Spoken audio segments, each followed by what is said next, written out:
So today on TCM, we had a bunch of films directed by women from the first half of the century. So I guess actually that was the first half of the last century because we're in the 21st century. Time travel. I watched two films directed by Lois Weber. The first one was 1921's Two Wise Wives. Say that 5 times fast.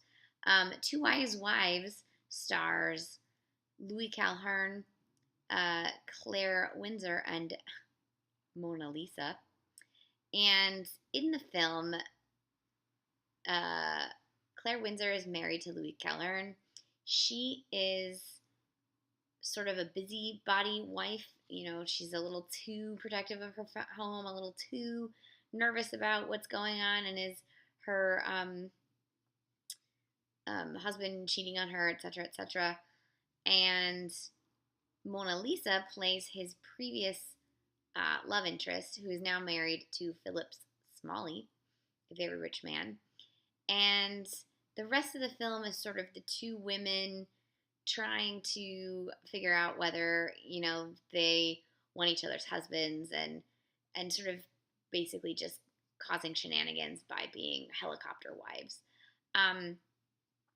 Lois Weber is well known for her sort of social problems pictures, and I particularly love Shoes. Shoes is a brilliant film.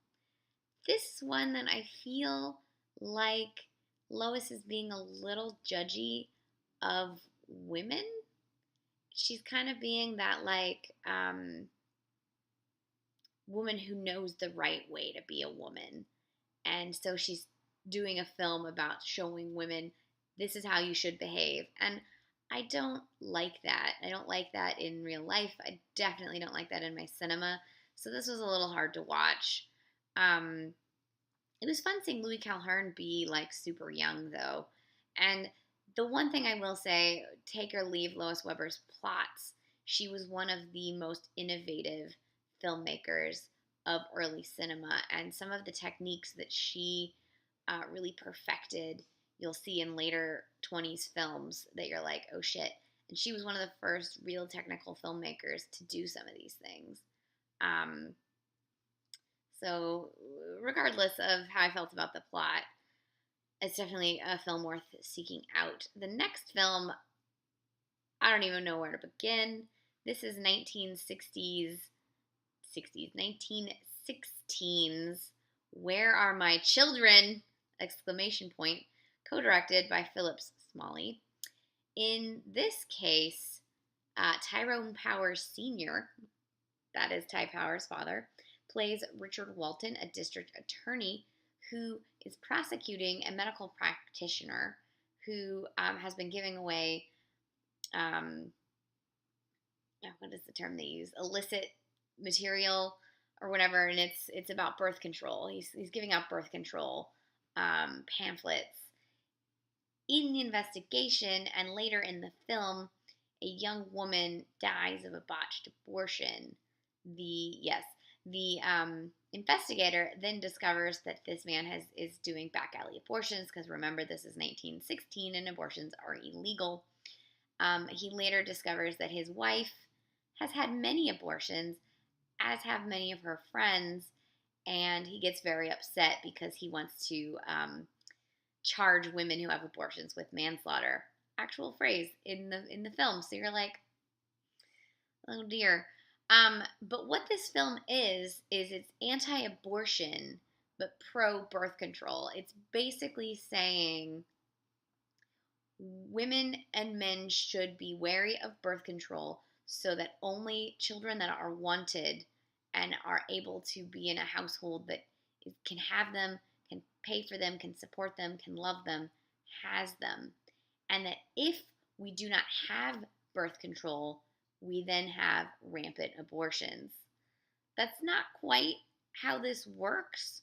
And the way in which it's showing, the one thing I will say is it is showing rich women basically using abortion as birth control. And I think there are historical accuracies to that. However, this film is very heavy-handed in its condemnation of abortion altogether, and a little hinky on its use of like how abortion affects women. Um, Bad abortions, like botched, not well done, not well performed abortions, yes, can result in death and sterilization, and that's why healthy, um, safe, and legal abortions are important. But that's not quite what this film is trying to say. And so it's fascinating because it's progressive in that it's like birth control, yay, but its condemnation of abortions altogether is a little hinky. It also has some really strange feelings about eugenics and breeding, like selective breeding, that are it's a little creepy, but is very what was in vogue at the time. So there's like these like flights of angels that are like unborn babies, and then some of them get to come down, because they're good babies, and some of them get held back because they're already marked by the devil, and you're like, what is happening in this movie? Um, so there's a lot going on in this film. Again, it's so beautifully technically directed that any Lois Weber film is worth looking for, just in terms of its technical direction, and also for the fact that Lois Weber really had a point of view in every single film. She firmly believed that cinema was the way to reach. She was really a visionary in terms of the reach that films would have, and understanding the power in the reach that films had. And so she had a message, and she felt that film was the best way to bring that message to the most people effectively. And so, at the very least, she is such an interesting filmmaker for that reason, and for her steadfast vision. Whether I always agree with what her vision is, that's neither here nor there. Um, she's just a fascinating, trailblazing woman, and it's kind of interesting seeing Ty Power's father, because he looks like him but old and not quite as attractive, but like the face is the same. So that was fun. So this film has some issues and hasn't completely aged well, but it's definitely interesting to look at where the both the birth control and uh, abortion debate was in 1916, because it seems like some places haven't moved very forward in any of these directions in 101 years, and that's a little terrifying. This film was selected to be preserved in the National Film Registry, so I think it's the only, or one of the few of her films that were. I think all her films should be in the film registry. She's such an important American filmmaker.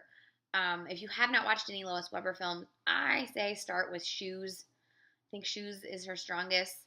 Um, but I also recommend, I believe it is, I want to get the title right, Suspense, 1913 Suspense. She's the first to use split screen to show simultaneous action in suspense. It is a great film. The Blot is interesting. She's got a very interesting filmography, and she's well worth seeking out. So this was Lois Weber's Two Wise Wives and Where Are My Children? Fascinating films from almost 100 years ago, and well worth seeking out. They are on TCM right now. I know Where Are My Children is on DVD. I'm not sure about Two Wise Wives, but if you're wily, I'm sure you can find it somewhere.